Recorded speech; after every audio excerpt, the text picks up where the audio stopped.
Ano po, sa paglalakbay nga ba natin sa buhay na ito, ano nga ba yung purpose natin? So sa day one po yun ay nag-mark sa akin yung 8 years old ako na dinala ako ng aking magulang sa simbahan.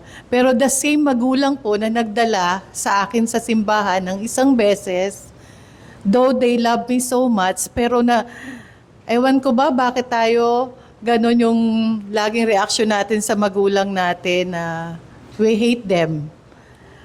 At dahil magulang na rin po ako ngayon, yun din po yung nararanasan ko sa isa kong anak. She hates me and she hates us so much. And parang repetition po ba noong aking mga naranasan noon, kabataan ako, na habang ako ay lumalaki, sa paglalakbay sa buhay na ito, andun yung hatred ko sa magulang ko sa akin, lalo na po sa aking ama.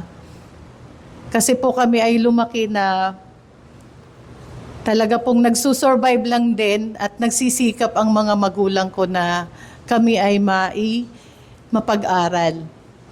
At yung sa day one po, wala po akong ibang inisip habang ako ay lumalaki. Mula po nung 8 years old na yon, ang isang goal ko lang po sa buhay ko ay makaalis doon sa aming bahay, makalayo sa aking mga magulang.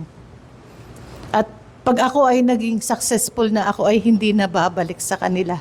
Sa day 3 po, parang dead end. Parang I am pushed to the wall.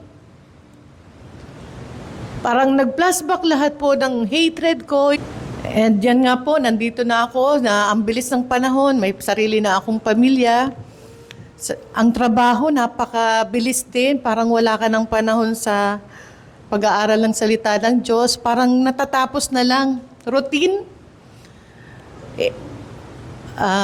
Gigising, kakain, tatrabaho, maraming challenge, tapos ganun makakagawa ng kasalanan. Parang routine, parang napaka-silent and deepest darkness po kahit yung routine na yun sa araw-araw.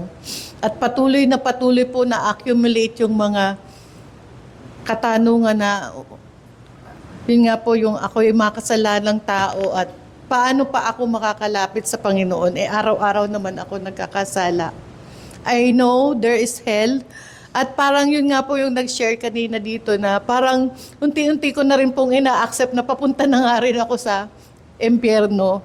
Pero dahil po sa Bureau of Fire ako, parang ang sakit naman mapunta sa impyerno kasi yung init ng apoy pag nagre-responde po kami, napakainit. Parang kaya ko ba?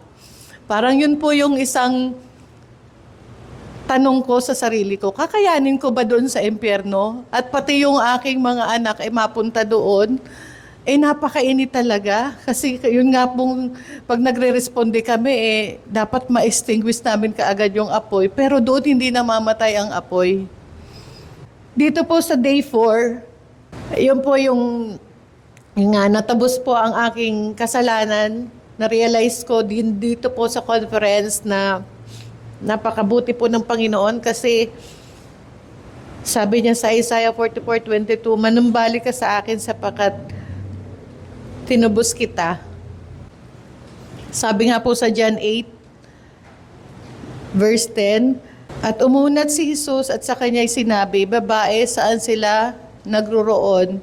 Wala bagang humatol sa iyo? At sinabi niya, wala sino man.